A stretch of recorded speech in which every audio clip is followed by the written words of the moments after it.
Welcome to the Servlet session. Now we will work with the scenario 3. We'll work with the scenario 3 for understanding flow of execution related to both init methods. For understanding flow of execution related to both init method.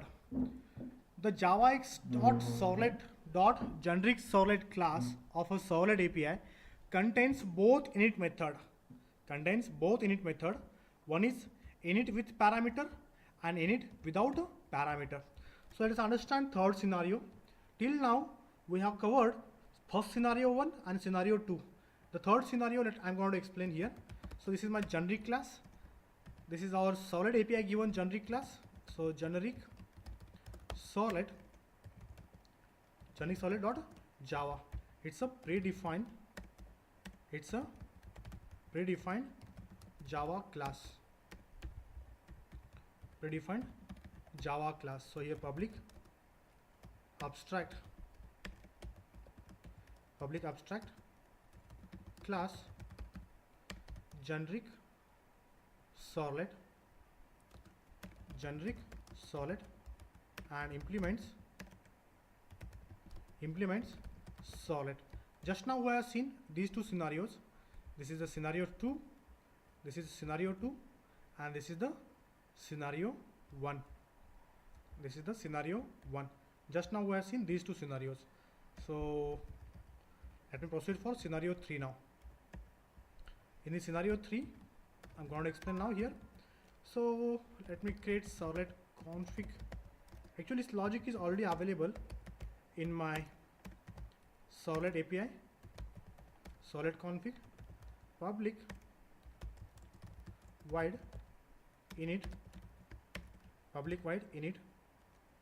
which throws ServletException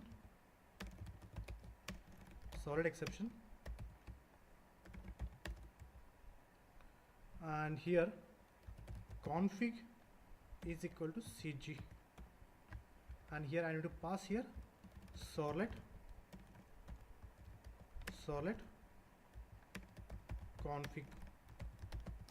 cg. Okay, this is the initialization. This is the initialization logic. So here initialization logic of ServletConfig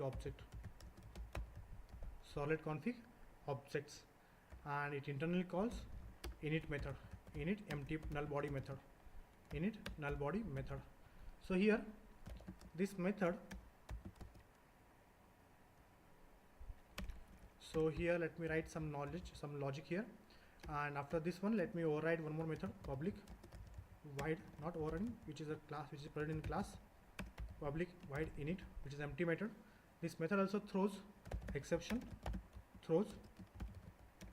ServletException,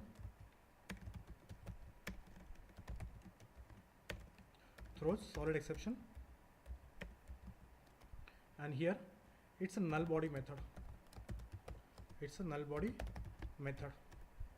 And some other methods like public void, not void, let me call ServletConfig, data type is ServletConfig, and get ServletConfig. So this method will return config object, the config object, and some other methods.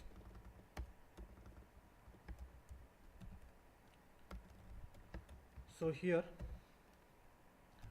other methods of GenericServlet, class. Now let me create my own Servlet, that is test SRV or scenario 3.java.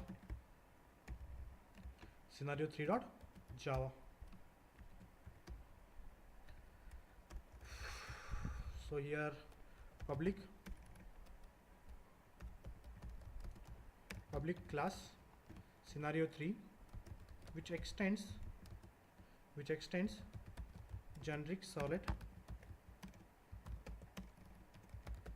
or we can use same for we can extend this class by using HttpServlet. Both way also possible. HttpServlet. So let me comment one of them. So here I commented, and the body of this GenericServlet, sorry, body of this scenario 3. In this scenario 3, in the last session, what the scenario is, in the last session, I think here I forget to put out the points. The points are, so here is 1, so here is 1, here is 2, here is third point, here is fourth point, here is, okay. And apart from this one, let me work at down. Let me work it down here. Here is my fifth point. Here is my fifth point. Here is my fifth point. And finally, here is the sixth point. So here is the sixth point. This is the last point. Last time I forgot to explain. So this is the sixth point. The flow of execution. The flow of execution. 1, 2, 3, 4, 5, 6. And here also the same scenario. Here also the same scenario. So let me override the method public void init ServletConfig CG. This throws the exception, ServletException, and let me call the superclass init method. Super dot init of init of means this will call the GenericServlet class init method or HttpServlet class init method. Okay, calling, now this is calling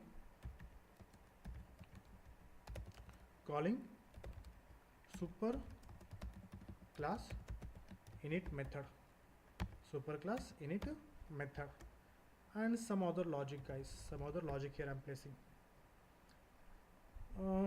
some other logic like our Servlet program related logic, our Servlet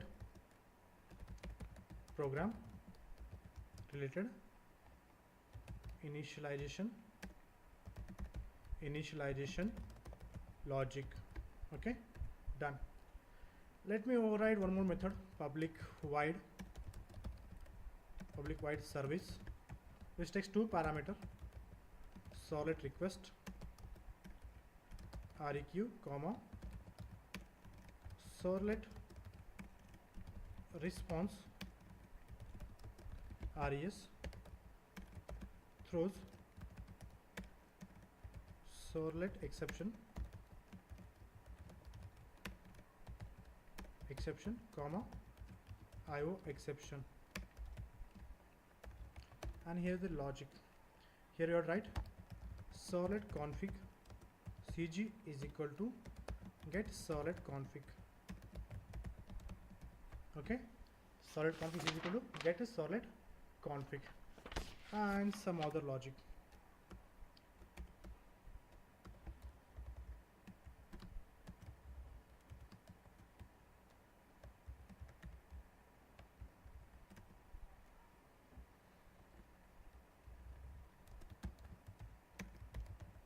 Service logic. Okay, done. So in this case what happens, I'm trying to override the init method in my class. So in scenario 2, take notes, in scenario 3,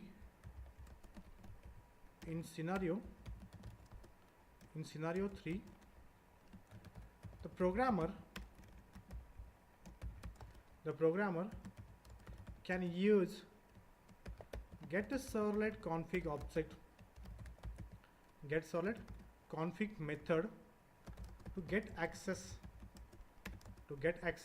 to ServletConfig object to its Servlet program, So for this we must call super.init method,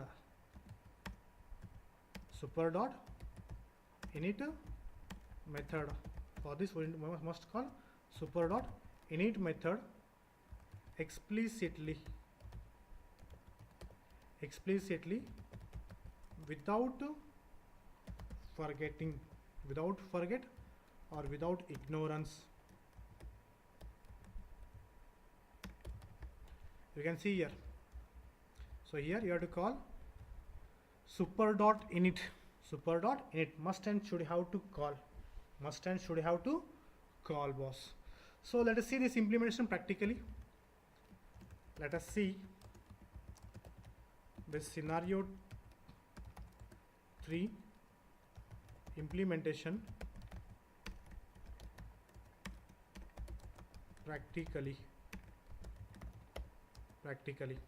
Let me create the web app. So here scenario 24 scenario 3. So here copy this word, copy. Let me create one deployment ID structure as a folder. Right click here, new folder, pasted, hit enter. Open this folder, create new folder whose name is web-inf, web-inf.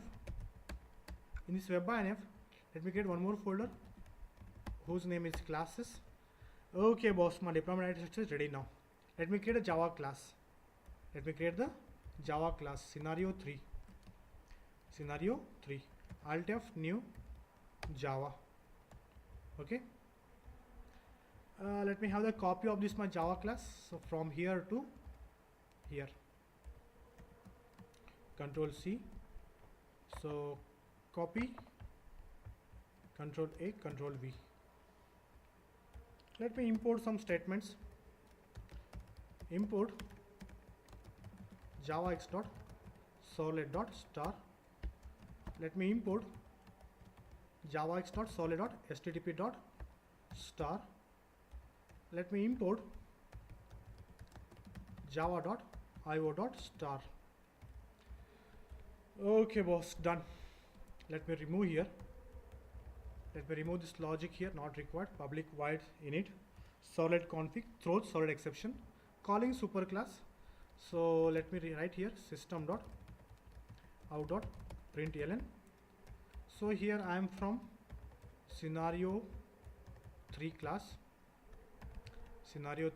Control C, and here I am writing scenario 3, and here init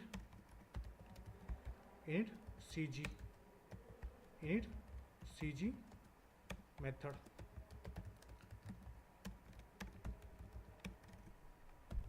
Call and just use cg dot get servlet name to know the servlet name. Control Shift W for word wrapping. Okay, done. Shift home, Control C. Let me remove this logic also, not required. So here let me get access to the printWriter object first of all. So here printWriter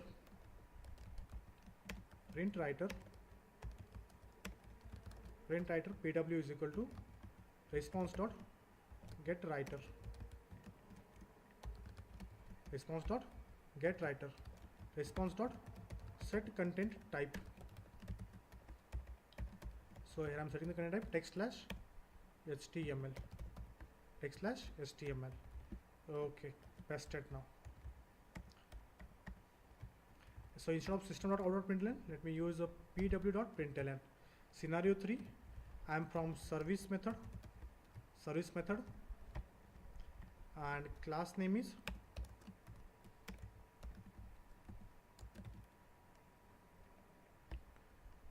class name is,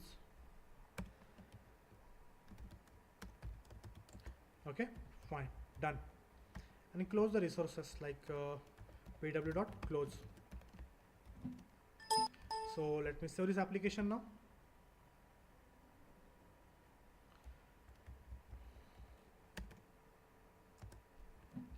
Save this application. So copy this one, save. So just now I created a folder in my desktop, 23rd scenario 3. Let me rename this application. Rename init scenario 3. Init scenario 3, and here go to webinf classes and paste here scenario 3. Hit the save button. Saved now. Next target is create web.xml file. So Alt F, new, others, use XML file. Control, let me use this predefined Control C, Control Z, Control A, Control C. So we saved now. So here let me use this class name as a scenario 3. Copy here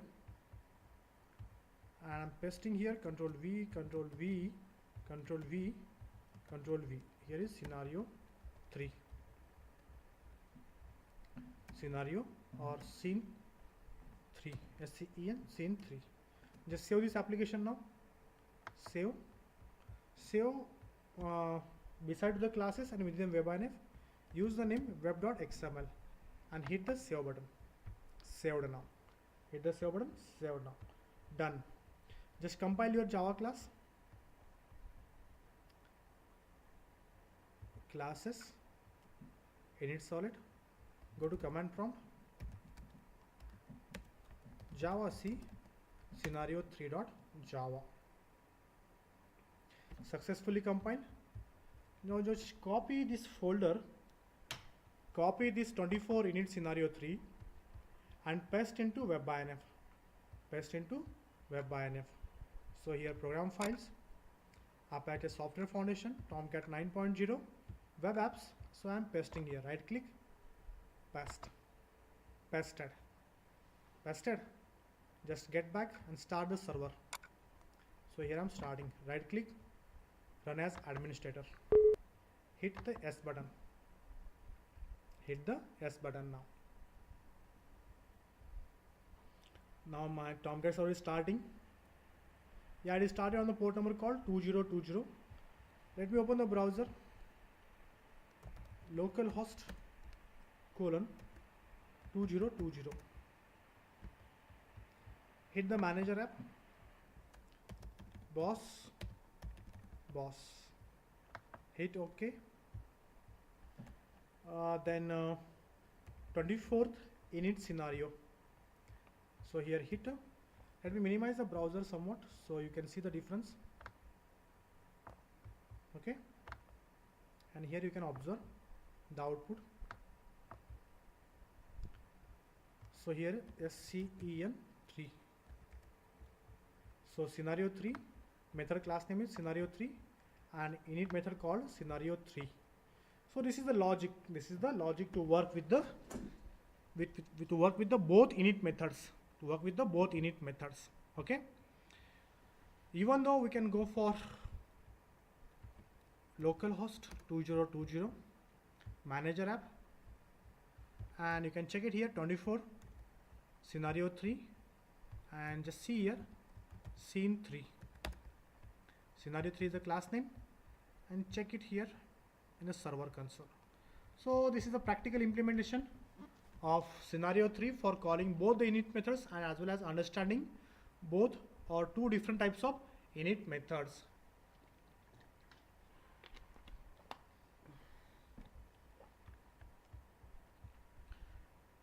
Okay, now we'll understand which method is the perfect to call. Which method is the perfect to call now. Okay, done. So here, so in which scenarios, which method is better? In which scenarios, which method is the better one?